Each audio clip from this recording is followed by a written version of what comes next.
Good afternoon, and welcome to another session of Parent University.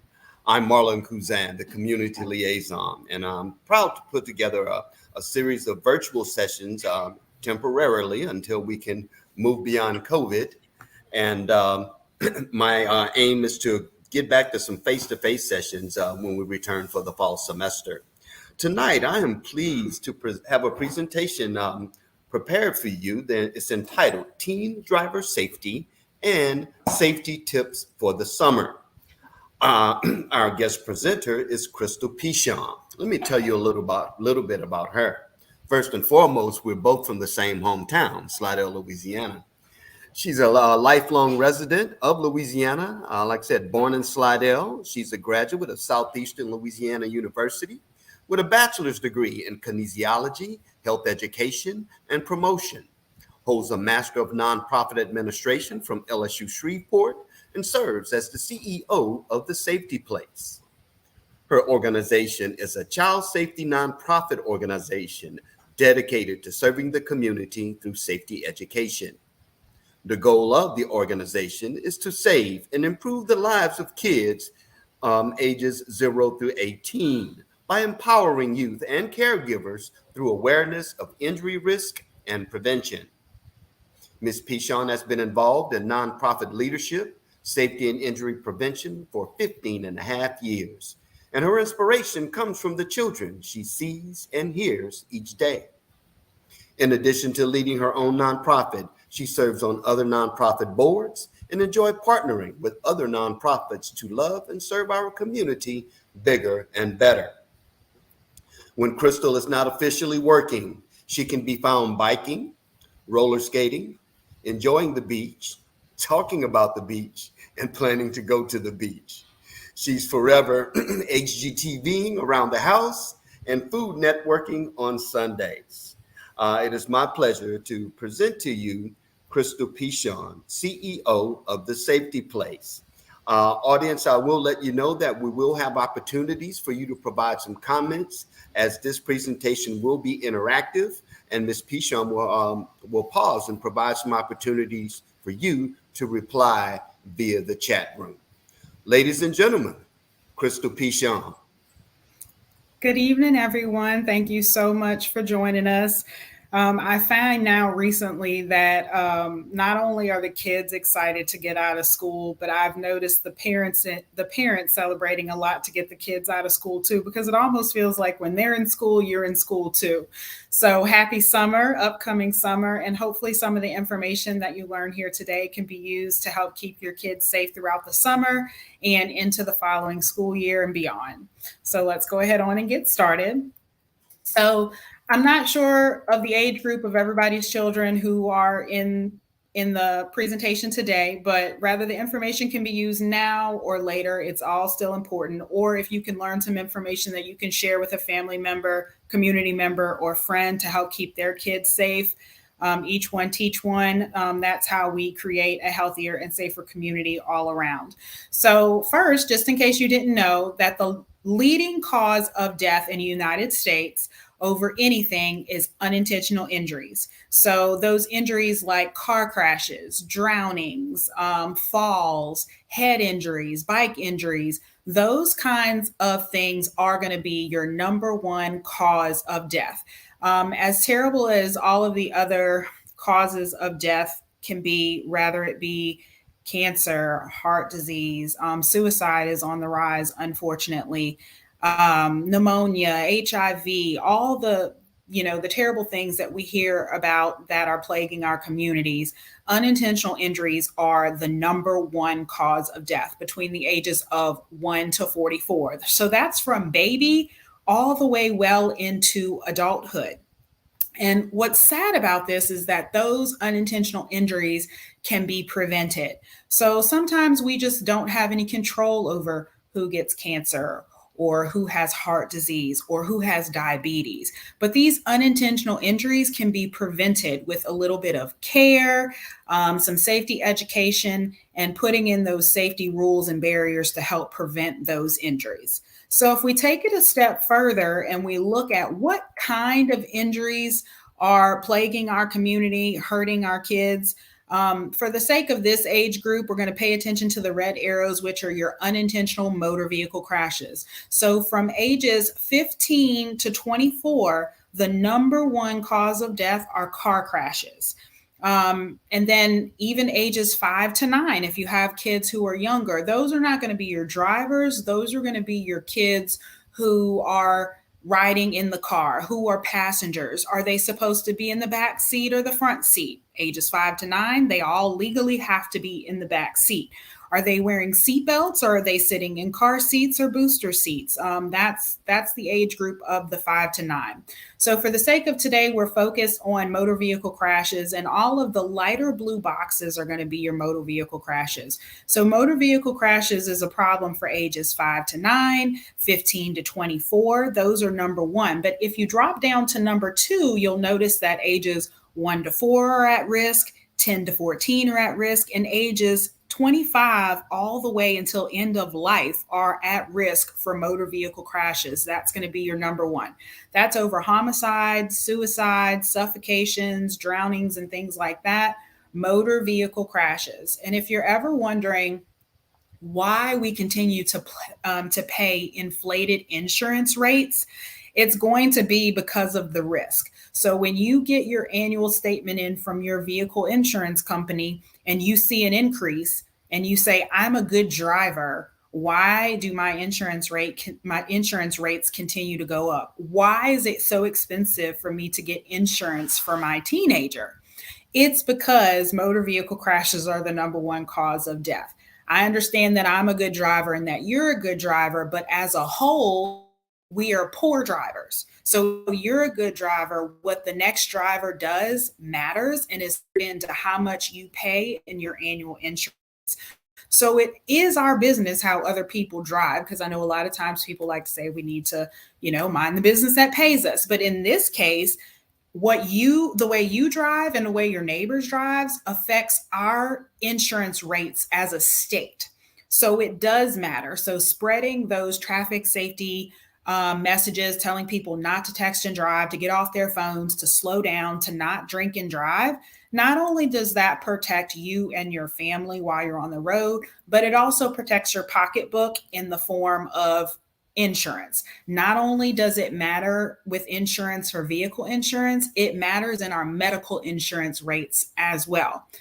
Because when people are in crashes and they are hurt, not only does that affect vehicle insurance, but now you need medical care. So that also helps to increase our medical insurance rates as well. So this is very important because it has to do with life or death in our loved ones, but it's also very important because it affects our insurance rates, which are already inflated without all of the extra deaths and injuries that could be prevented. So why are young drivers at risk? These are just some of the reasons that we say young drivers are at risk. You have distractions. We like to say young people are immature. Their attention is 3 seconds long. They don't have experience. They don't know how to identify hazards. They feel like they're invincible and this kind of thing doesn't happen to them. Kids are out here drinking when they shouldn't be. They're not wearing their seatbelts. These are all, these are just some of the reasons, but they are some of the top reasons. And I'm not going to just put this on our young people anymore. Data shows that it's technically not our 16 and 17 and really even our 18-year-olds that are the biggest problem.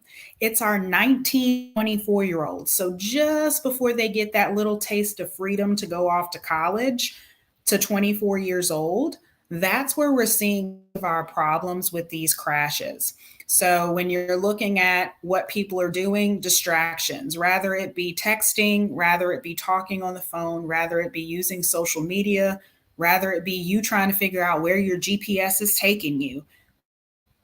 One distraction is not worse than the other. Like if you get crashed and you hurt somebody because you were trying to fix your GPS versus texting and driving, it doesn't matter how you were distracted. It just matters that you were distracted and you hurt someone else or you hurt yourself.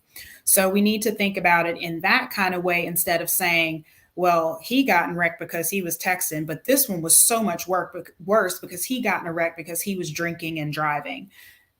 to me, it doesn't matter. All that matters to me is that someone was hurt or was killed, and playing the blame game for the reason that caused the crash and which one was worse. All that matters are the people who were hurt. So we need to make sure that we don't focus on blaming or approving some of these things as acceptable when they're all unacceptable, especially when someone's life is on the line. So, just a quick reminder with a little bit of Louisiana swag on it. Make sure that you always click that being your seatbelt. Every trip, every time. The laws have changed. It is not any longer that only front seat drivers have to wear their seatbelt. Long time ago, in the back didn't have. Well, now everybody in the vehicle has to buckle, and everybody in the vehicle can get a ticket if they're not buckled. It's not one ticket per vehicle, it's one ticket per person. So if you're not buckled, your passenger's not buckled, and the back seat people, 3 of them are not buckled, you get a ticket, you get a ticket, you get a ticket, you get a ticket, and you get a ticket. And if those people are minors, then you get a ticket for each person who's not buckled in your car. It's your vehicle, and it's your responsibility to make sure that everyone's traveling safely. So just keep that in mind. Are you a yes or a no? So I'm not here to judge you. I'm just here to educate you and see if we can get rid of bad behaviors and bring on some of those positive behaviors. So in the chat, if you can say yes or no, are you a yes? Do you wear your seatbelt over your hips and over your shoulder every single time? Or are you a no? Even if you're a no, sometimes you're a no. So in the chat, just put yes or no. I can't even see what you're putting in the chat. Mr. Marlin's going to have to tell me, run through and tell me how many yeses and no's, or just call them out as they come in. And then we're going to talk about why you should be a yes and why you should not be a no.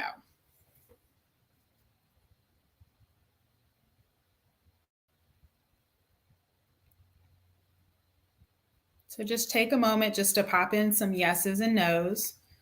Mr. Marlin, are we looking at more yeses or more nos?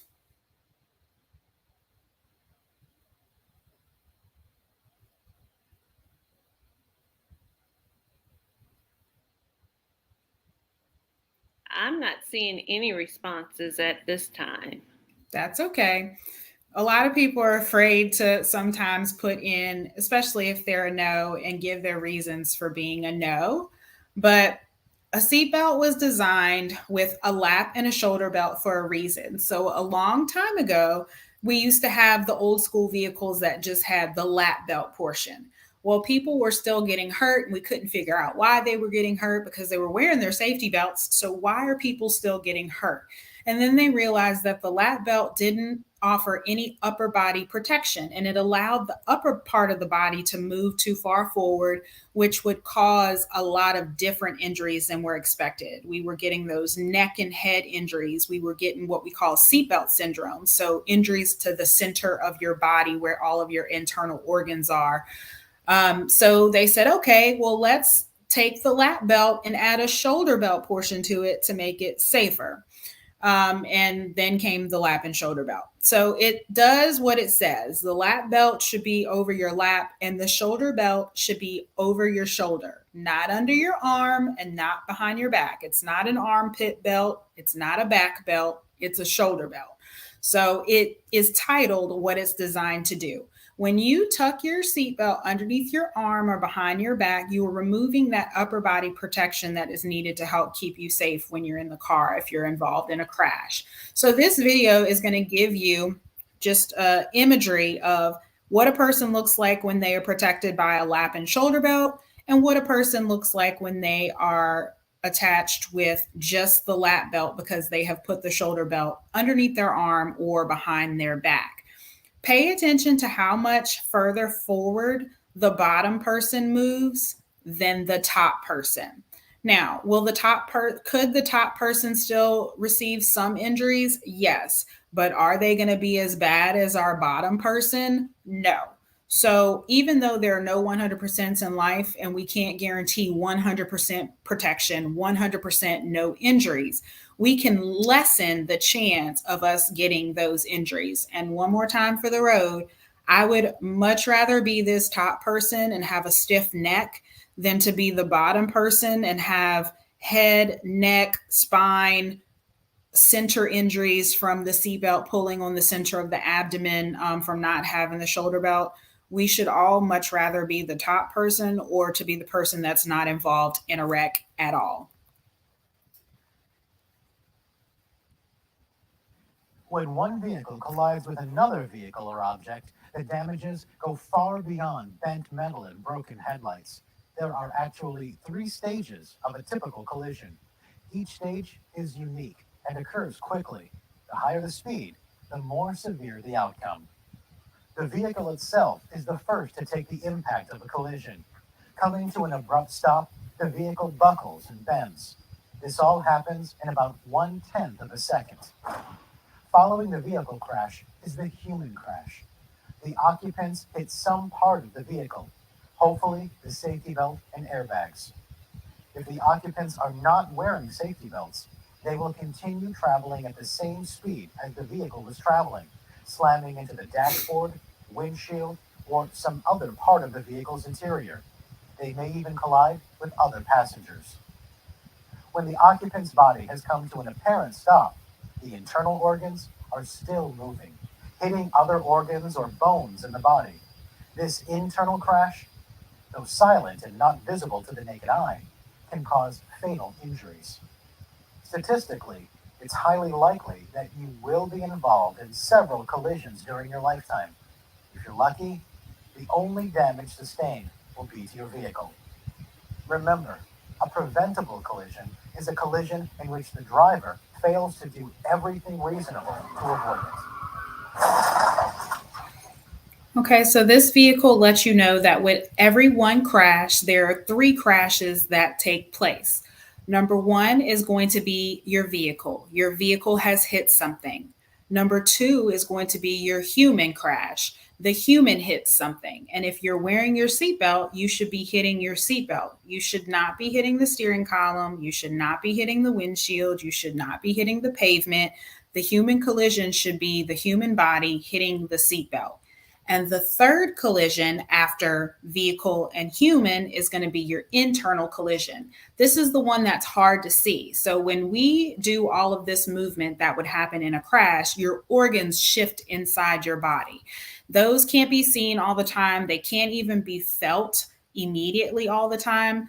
That's why we always tell people to seek a medical checkup after they've been involved in a crash. Even if it's just on the side of the road with EMS and the fire department, they can do a quick checkup, but then you also want to do your best to try and go and visit a doctor after you've been involved in a crash, even if it's one that you think is minor. Some examples of injuries that you can't see might be a broken bone. You might have internal bleeding or some internal bruising that needs to be tended to, or you need to be careful to not further the injury. So don't just shake it off if you're involved in a crash and say, I'm just sore, I'll be okay. You want to make sure that you seek medical attention just to make sure that everything's okay so that nothing sneaks up and takes you by surprise if you're involved in a crash.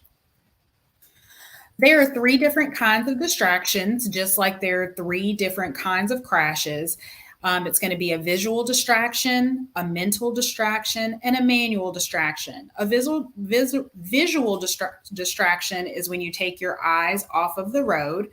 When you have a mental distraction, it's when your mind is taken off of the task of driving. So a lot of times, because we're humans, sometimes we just kind of gaze off and we daydream. That would be considered a mental distraction as well. Anything that will take your mind mentally off of driving. And then manual distractions, where you take your hands off the wheel because you need to grab that French fry, or you need to grab your phone, or you need to hand a snack to the kid in the back, or you need to grab your sunglasses or turn up the radio or turn the air up or down. I mean, these all seem like natural things to do, And we know that you're human and it's Louisiana and it's hot. So we're going to adjust our air. If you listen to the radio when you drive, you are probably going to turn the radio up and down and switch the channel here and there. But you need to do your best to limit those distractions. So anything that takes your eyes off the road is a visual. Anything that takes your mind off the drive is a mental. And anything that takes your hands off the wheel, your position should be at a 9 and 3 on the steering wheel. So when your hands are on the wheel, think of a clock. Your hands need to be at 9 and 3, not 12 with one hand, 9 and 3 with your right hand and your left hand.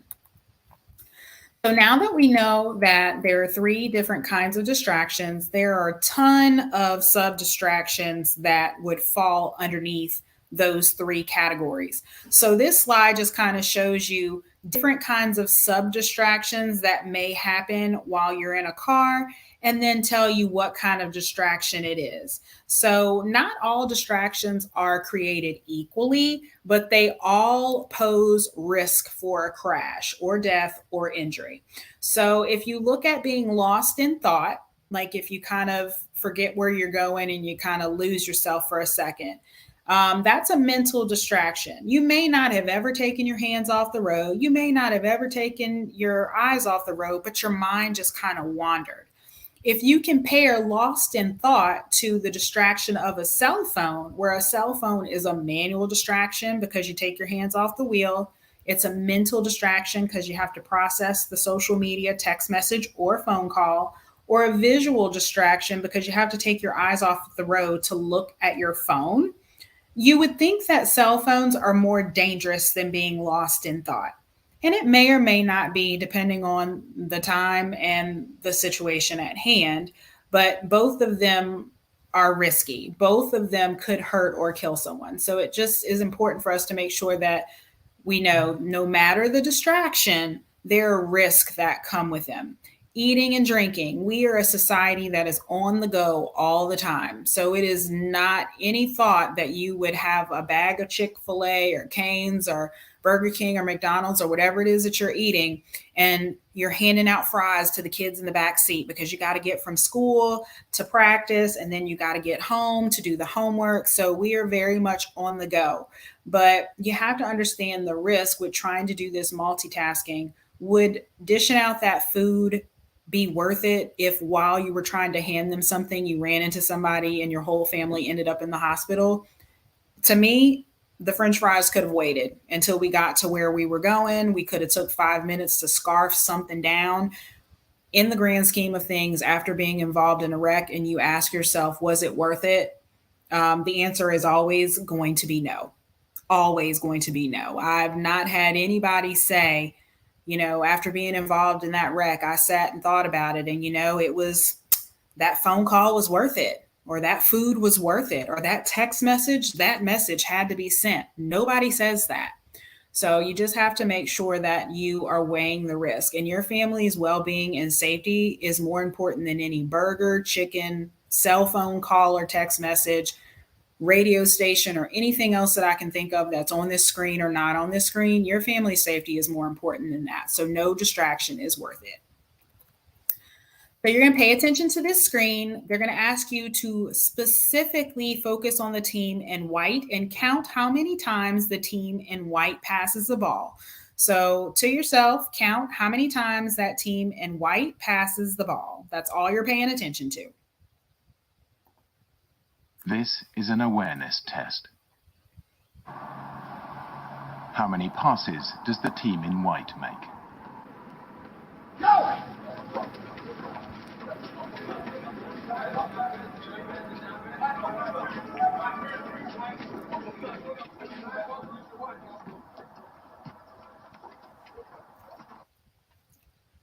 Okay.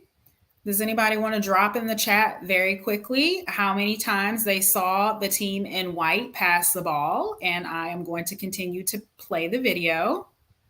The answer is 13. But did you see the moonwalking bear?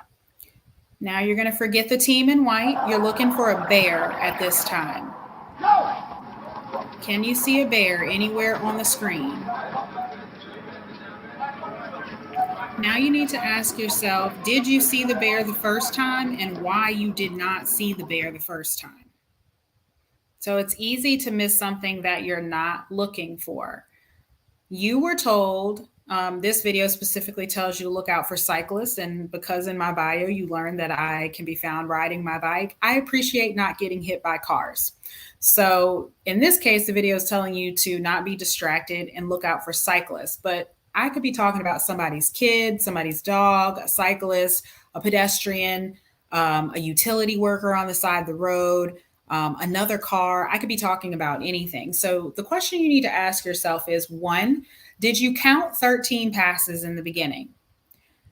While you were counting those 13 passes, did you see that bear moonwalk across the screen? If you did, you're one of those people who sometimes can catch a glimpse of something while you're focusing on something else. Doesn't make you perfect, makes you distracted, but you just caught a glimpse of something out of the corner of your eye.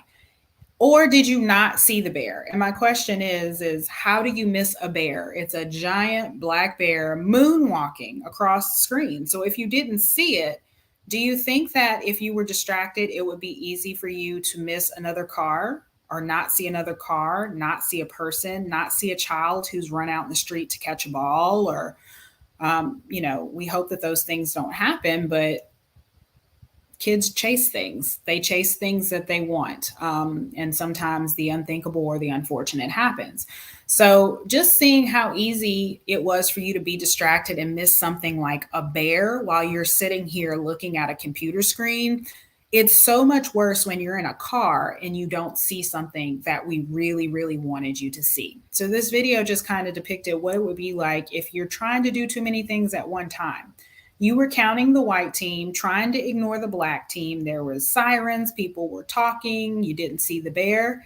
In your car, it would be you're trying to drive, your kids are calling your name, your cell phone is ringing, the emails are dinging, and you're trying to tend to all of that while you're driving. That would be equivalent to what you just experienced while sitting in a chair looking at this video.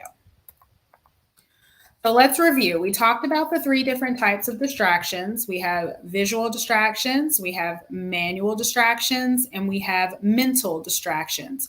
So taking your eyes, your hands, and your brain off the drive. A cell phone. If you want to drop in the chat what kind of distraction a cell phone is. What about other passengers in the vehicle talking to the driver? In Louisiana, we talk with our hands. So are you going to answer them and be animated with your hands? Are you going to look at them? Because we like to look at people when we talk to them. You have to process what they're saying to you. What kind of distraction could a passenger be in a vehicle? You have a juicy apple and you're so hungry, you haven't eaten today, so you're just going to take a few bites of that apple. What kind of distraction would that be if you're driving? What about changing the radio controls? What about grooming, putting on makeup, lotion, perfume, cologne, anything? I've seen people shaving their faces while driving, which I don't at all think is a good idea because we have terrible potholes here. And if you hit a pothole while you're shaving, that is the end of your face. I don't understand how people try to put on mascara and eyeliner while they're driving. One tap of the brakes and you could stab yourself in the eye. But we don't all think the same, but the rules are all the same. We're not supposed to be doing these things while we drive. Do we have anything in the chat? We have any questions in the chat so far? No? Okay.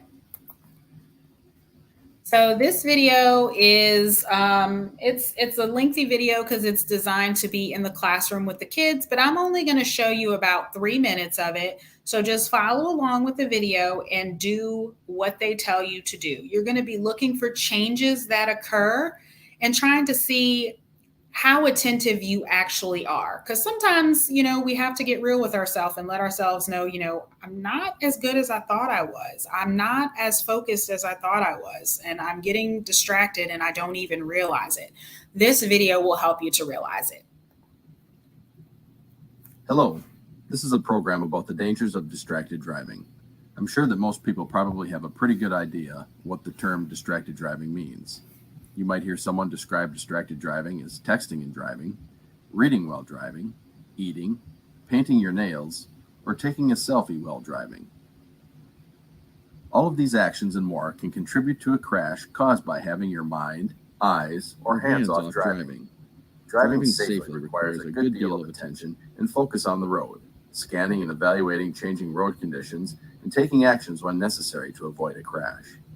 However, understanding how distractions impact our attention and our focus may help us to be more diligent in taking some simple steps to avoid a potentially crippling and life-altering crash. Distracted driving is really a result of two types of mental blindness called change blindness and inattention blindness. This program looks at change blindness and how our mind is limited in its capacity to notice subtle changes in our driving environment that, unless acted on, can result in devastating consequences. In a moment, you will see a dramatization of a distracted driving crash, which demonstrates change blindness. How many letters? 5 letters. Think about, what am I doing right now? Smile. Smile? Uh-huh. This is so easy.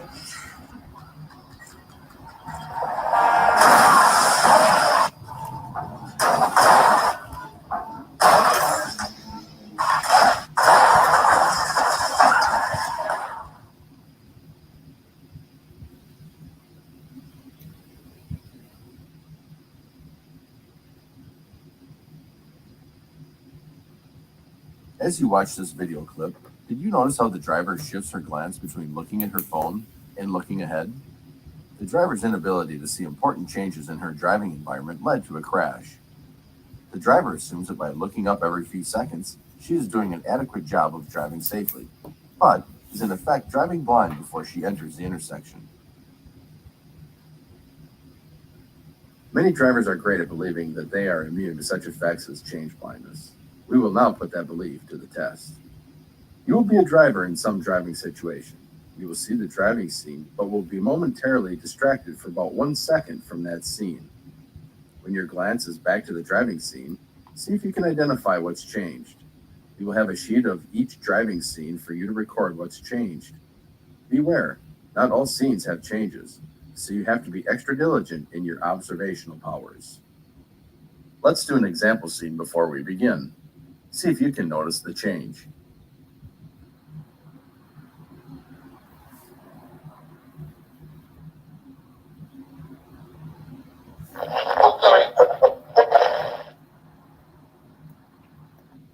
Okay, so in that moment, you should have been paying attention and noticing if there was going to be a change between the first scene, the distraction, and then this current scene. What changed? Drop in the chat if you know what changed. That red circle lets you know that in that moment that you were distracted, that person crossed the street. Okay, You need to be able to see people when they are crossing the street. So we won't continue the entire video, but when we're with teenagers in the driving schools, we are teaching them what change blindness is, how quickly things change, and how easy it is to not notice something that changed, with that something being a person decides they want to cross the street, and that a pedestrian has the right of way in a crosswalk. So we are teaching our young drivers and helping them to be better drivers by letting them know that these things happen very quickly, and sometimes they are very difficult to catch all of the time, because we're human, we're not perfect. So adding any kind of distraction or anything just increase the risk, and it's never worth somebody's life. So some of the laws that we focus on with our young people and our young adults and adults when we have an opportunity to educate would be not texting and driving, the texting and driving law. So who knows what the first ticket for texting and driving would be? So drop it in the chat if you know. And then who knows what the price of the second offense ticket is if you are pulled over for texting and driving? If anybody drops that in the chat, just let me know. We're going to come back to it. buckling up. We talked about that in an earlier slide, that now every person in the vehicle has to buckle up, and there is one ticket for each person who is not buckled. And if there are minors, the adult in the car gets all the tickets for all the people. And we also remind young people and young adults and adults that driving is a privilege. It's not a right. That's where tickets and license suspensions come in. If you don't do the right things, just like we learned when we were kids, then you will have privileges revoked. And because driving is a privilege, if you get too many tickets, or if you drive poorly enough and you cause a crash that is bad enough, your license can be suspended. They could take your driver's license away from you. It is not your right to have a driver's license. It is a privilege for you to be an approved driver on Louisiana roads and any roads that you drive on. Did anybody put in the chat that they know how much the tickets cost for texting and driving for the first offense and the second offense? No, no one has responded in the chat. Okay. So the first offense is $500. I don't know about you, but if I'm going to spend $500, it's not going to be on a text message. So if you get pulled over for texting and driving, your first offense is going to be $500. If you get pulled over a second time, it's $1,000. And if I'm not willing to pay $500, I just might pass out over $1,000. So just know that one little simple text message like "I'm on my way," they will know you were on your way when you get there safely. Nothing that you can text anyone is worth death, injury, or a ticket, or having your license suspended. There's no text message that is that important. And I always say that the most important news does not come through a text message. If it is that important, someone's coming to find you, or they're at least calling you. No one's texting very, very important news through a text message. So it's not as important as you might think it is in that moment when you need to look at it and respond while driving. Driver's licensing program, the graduated driver's licensing program, young people just can't go out and get their license, just go take driving school, take a test, and just get their license, and that's it. The law has changed several years ago, and we're on a graduated driver's licensing program. So they earn their way up the driver's license totem pole. So they're going to start with a learner's permit. And then after they meet all the requirements of a learner's permit, they're going to get an intermediate driver's license. After they meet all the criteria for the intermediate driver's license, they will move on to a full and unrestricted driver's license. Parents, you need to make sure that you know all the rules for the graduated driver's licensing program and make sure that you are enforcing those rules with your young person.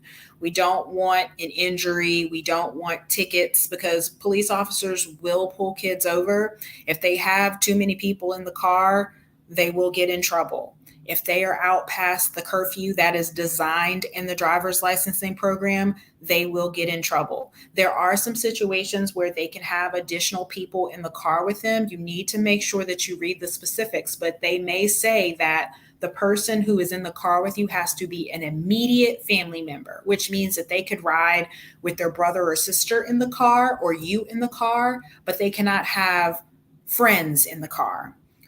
So make sure you pay attention to the amount of hours that they have to drive. They have to complete 50 hours of supervised driving, and 15 of those hours have to be at night. So you are either the barrier to them being a good driver, or you are the ticket to them being, you're either the barrier or you're a support system. If you're going to let them go and get their license, you let them go and get their license, and you let them drive. They're not going to get the experience that they need to be a good driver if you are terrified to let them drive. You have to let them drive for at least the 50 hours and then the 15 of those being at night. If you are very scared and you're not letting them drive, and you have all the reason to be scared, insurance is high and the road is a crazy place to be.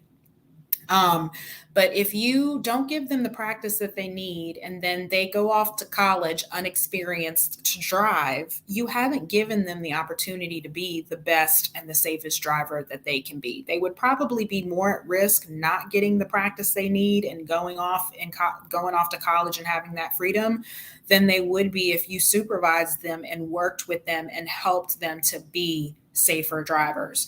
And then you have to ask yourself the question, hard questions we have to ask ourselves. Are you yourself a good driver? They're watching everything you do. You can't tell them not to text and drive if you're texting and driving. You can't tell them not to speed if you're speeding. You can't tell them not to do this and that if you're doing those very things. So make sure that we're setting an example for our young people, so that they are more likely to start learning those behaviors at a younger age just by watching. And then when you start to teach them how to drive, they will already have those safe driving practices in mind because they've been seeing you do it all of their life. Alcohol is not worth the risk, just like texting and driving and being distracted is not worth the risk. Some of the risk of getting pulled over for drinking and driving are listed on the screen there, but those are not even really the ones that I'm most concerned with. The ones that I'm most concerned with is somebody's life, that someone's going to get hurt or someone's going to get killed. And then after that, the person who's drinking and driving, you've just ruined your life. For our young people, we remind them that it costs a lot of money. You have to do a lot of community service, and not the good kind of community service, the kind that you don't really want to do. Your insurance rates go higher. You will lose college scholarships. They don't want drunk people driving or being associated with their campus. We have had some colleges reject acceptance to college, revoke acceptance to college because someone got a DUI or because someone was charged in a drinking and driving crash. So where you think, or the young person would think, oh, it's just one drink, we're having a good time, we're celebrating, we just graduated. It's really not worth losing your spot in college. It's not worth losing your scholarship. It's not worth anybody's safety or anybody's life. So whatever you're allowing in your household when it comes to with alcohol with your children, just make sure that you are teaching responsible behaviors. It is illegal for young people in our state to drink. The legal drinking age is 21. And even at 21, if someone decides that they are going to engage in drinking alcohol, we make sure that we remind them that it is never, ever, ever to be coupled with driving a vehicle. And that you're letting your kids know that if they've done something that they shouldn't have and they've been drinking, you would rather them call you and be in trouble and be grounded than to get the other call that they've been arrested for drinking and driving or someone has been hurt because of drinking and driving. There's that one phone call where your parents are gonna kill you when you get home, so to speak. And then there's the other call that no parent ever wants to get at 2:00 in the morning or any time during the day. So you have to decide what phone call you would rather receive. Do you want to receive the phone call because they've done something they shouldn't have and they need your help, making sure that they make it home safely, or do you want the other call? So that is a hard question that, parents and adults have to think about, but it is something that you should consider and a discussion that you should have with your children at home, because not talking about something doesn't stop it from happening. It makes them go out into the world less educated and not equipped to make responsible decisions when they need to. So these are some of the hard conversations that we need to have with our young people.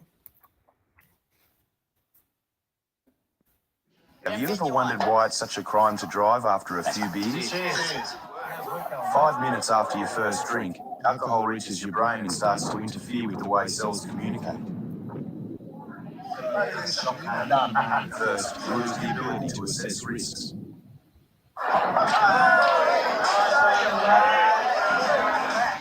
Then it affects your capacity to make decisions. After a few beers, you've lost your ability to handle complex problems.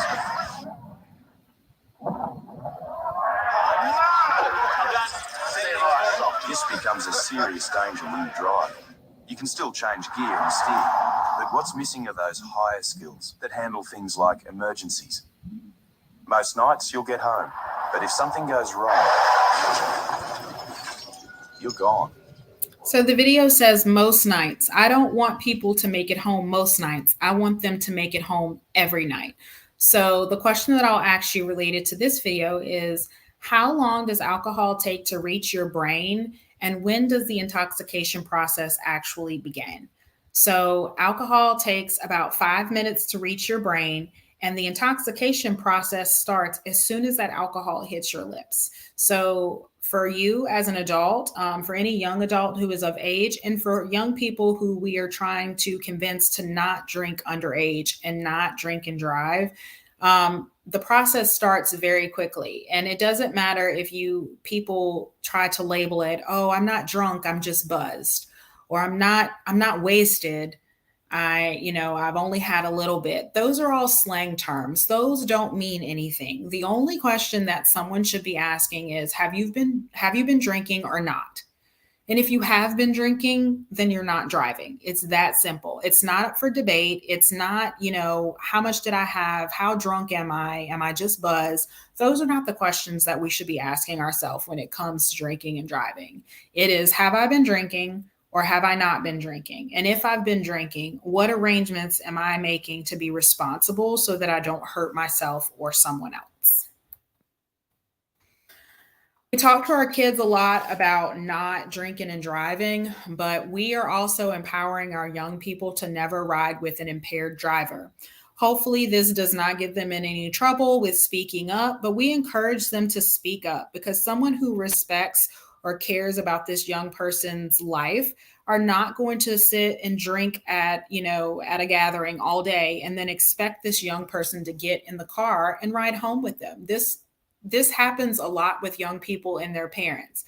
Like, they go to dinner and the adults are enjoying cocktails over dinner. Everyone's having a good time. And then your kids sit here and watch you have several cocktails, and then you expect them to get in the car and ride home with you. If I can paint a scenario, that's not okay. So you have to start thinking about what they're seeing and what they're watching you do, so that when they are in a situation, they are making good decisions as well. So not that our young people are getting their driver's license to be your designated driver, but you can remember that you have a licensed driver now. So if you're having dinner and you've had cocktails, remember, you have a licensed, responsible driver once they have their full and unrestricted driver's license. There's no reason for anyone to be drinking and driving in these situations, especially when we have curated and helped to create our safe young drivers. They know the rules, they're following the rules, and we have taught them to not only not drink and drive, but not ride with people who have been drinking. Parents are not the exception. So just make sure that you're not putting them in situations that will make them feel uncomfortable with not knowing if they should speak up or not. Make sure you slow down. The speed limit is there for a reason. I know that some people are little road ragers, and people driving the speed limit upsets people for some reason. It makes them want to zip and dip and dive in between cars and rev their engines and cut you off and put you at risk. So if you get angry at someone for doing the speed limit, even if they're in the fast lane and they're not supposed to be, is it worth it for you to pull some tricks and unintentionally or intentionally make them run off the road and someone gets injured? The answer is no. The fast lane does not give you permission to speed. That's not what the fast lane is. The speed limit is still the speed limit, even though we call something the fast lane. It's actually called the passing lane, not the fast lane, but people call it the fast lane. And because of that, they think if you want to speed, that's the lane you need to get in. The fast lane, which is actually called the passing lane, is not your pass to speed like you're on NASCAR and exceed the speed limit. You can still get a ticket for going above the speed limit, even if you're in what you like to call the fast lane. Speaking up, we just talked about how we're encouraging our young people to speak up, rather it's their friends, rather it's you as their parents, rather it's their friends' parents, rather it's an older sibling. We're encouraging young people to speak up when they're passengers in the car. If people are drinking, if people are not wearing seatbelts, if they're speeding, if they're distracted, collect cell phones, whatever it is that they need to do to feel comfortable and make sure that the person who's responsible for them and driving them is doing the right things. We're encouraging them to do that, but we're also encouraging them to be respectful when they are speaking up for their safety as well. Some other things that we talk to the young people about, and these rules are not just for the young people, these rules are for all drivers. Keeping your hands on the steering wheel, making sure that you share the road. It's not just your road, you have to share. We've been taught to share since we have been little children. Bicyclists are now considered vehicles, so we are entitled to the lane. They don't have bike lanes everywhere in Baton Rouge. So we are entitled to the full roadway. But if we are not pedaling fast enough, and typically we are not when compared to a car, you can pass us, but you have to give us at least 3 feet on all sides. So don't get angry because we're not paddling fast enough and you want to pass us, and you want to pass us really, really close to where we can feel the breeze of your vehicle. That's rude. And it costs less for people to just be kind. We need to be kind to our pedestrians and to our bicyclists. You have to give us 3 feet on all sides, which means you can't come closer to us behind us than 3 feet. When you pass, you have to be able to get over further enough to give us 3 feet. And before you can get back over in front of us, you have to have 3 feet behind you. And that's a minimum. If you can give us more, if you can give us 5 feet or 6 feet or whatever, that would be great. Typically when I'm biking, I do my best to get as far over to the right as possible to give you more room to be able to pass if I'm utilizing the road. I like to bike to go to the store when I can, to help reduce traffic and to help not pollute the air. I'd rather pedal than to put gas fumes in the air if I can. So when we're biking, we're doing it for exercise, but we're also doing it to help reduce traffic and to help not pollute the air as well. So we are entitled to the road just like a car is, but we are giving you as much room as you need. So you need to make sure that you're giving them as much room as they need as well, which is legally a minimum of 3 feet. The hand signals that you see at the bottom, when you see these hand signals from somebody on a bike, we're letting you know that we're turning left or we're turning right or we're stopping or we're slowing down. We don't have blinkers like we have in cars, so we have to use our hands to let you know what we're doing. But if you don't know what those hand signals mean, then that's not really doing anybody any good. We should be wearing helmets when we're on our bike because we don't have seatbelts. So our helmets, if we take a fall, we don't have seatbelts to hold us into place, but a helmet can help us from getting a head injury. These are some of the things that you should do when you're talking about letting your kids get their license. Evaluate their readiness, get informed. I told you to make sure you know what the laws are, make sure you know what you need to do to support them, to help them be safe drivers. When you're evaluating your teen's readiness, not all kids are matured equally. So if your child is not mature enough to drive yet, no matter how sick you are of taking them to every practice, dance, or social gathering that they want to go to, they need to be mature enough to drive before you agree to let them get behind the wheel of a car or even go to driving school. Start talking now beforehand. This is not an overnight decision where you wake up and be like, oh, you can go to driving school next week and then it's just over. You want to start having conversations so that they can earn the privilege of going to driving school and getting their license, because driving school is also not cheap. So if you're going to pay that kind of money to help them get their license, you need to make sure that everybody's on the same page. You want to be involved, helping them be a good driver, not just kind of throwing them out and letting them go off on their own, making sure that you're in the passenger and you're critiquing their driving. You're letting them know when they're doing a great job and you're offering them tips to be better at whatever it is that they're doing. If you're teaching them the parallel park or this, that, or the other. So I know that you're paying the driving school, but that's just the first phase. They're not going to be with your kids all throughout their young driving years. So that's just the start.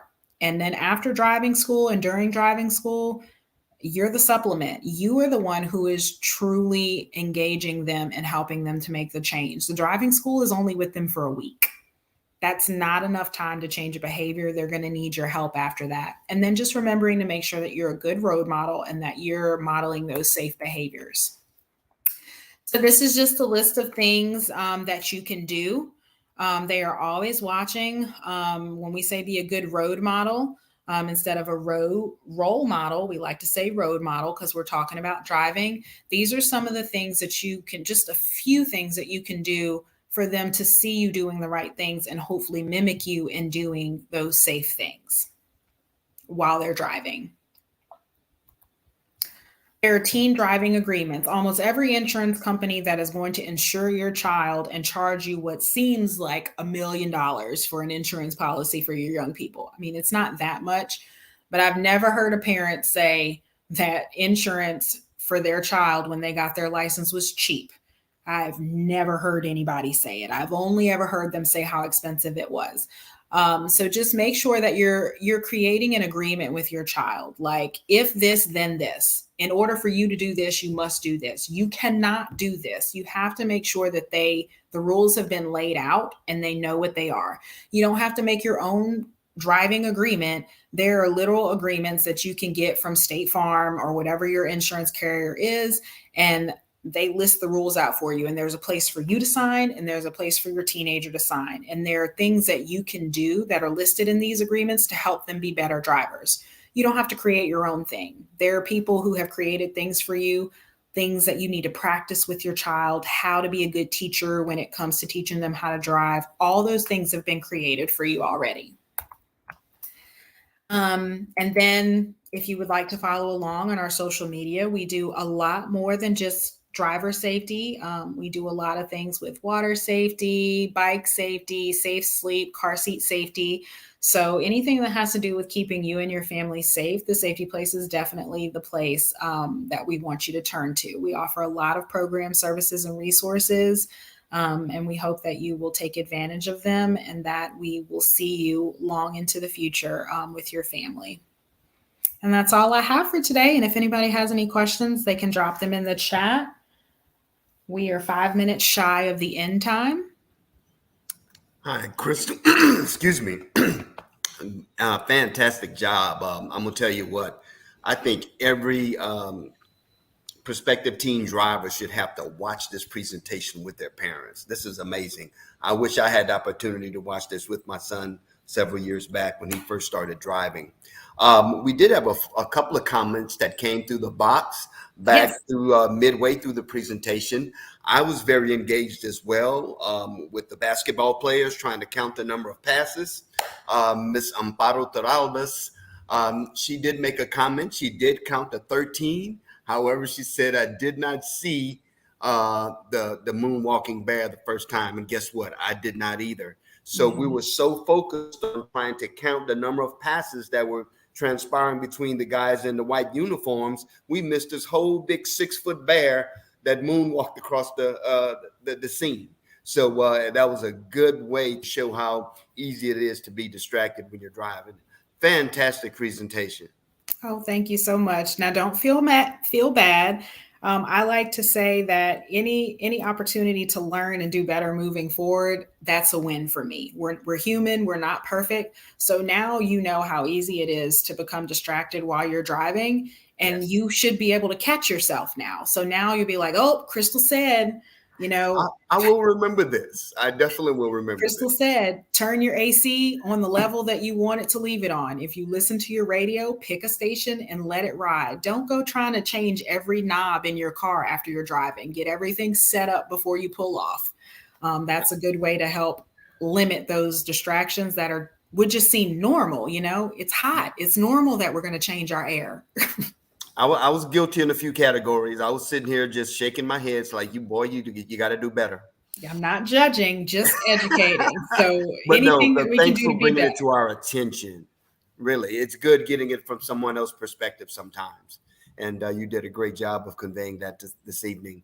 And thanks again at the end. That was a question I had already written down to talk about some of the other services that you provide with the Safety Place. But of course, you gave us a little running list of that. That is fantastic. And trust me, we're going to get you back moving forward. Like I said, I plan to go back to face-to-face meetings. Hopefully we can keep this COVID under some type of control so where we can return to face-to-face meetings in the fall. And I'm definitely going to reach out to bring you back in. We need to do something at some high schools so we can have kids and parents together in the audience simultaneously. That's amazing. Thank you so much. Just follow us on social media. We have lots of summer activities and events that we are putting on, community bike rides, child bike activities. So even though school is out, there are a lot of community agencies out there who are preparing summer activities and events for your kids to be able to engage in during the summer. I will gladly help you promote them. If you have any promotional flyers or informational flyers you want to push my way, I can help get them out in my networks for you as well. I will gladly do so. Thank you. Perfect. Thank you so much. All right. Well, ladies and gentlemen, this concludes another wonderful session of Parent University. Once again, very grateful to our guest presenter, Miss Crystal Pichon, the CEO of The Safety Place. Fantastic information. Once again, we'll bring you back again. Parents and caregivers, thank you for tuning in. We'll see you next time. Thank you, guys.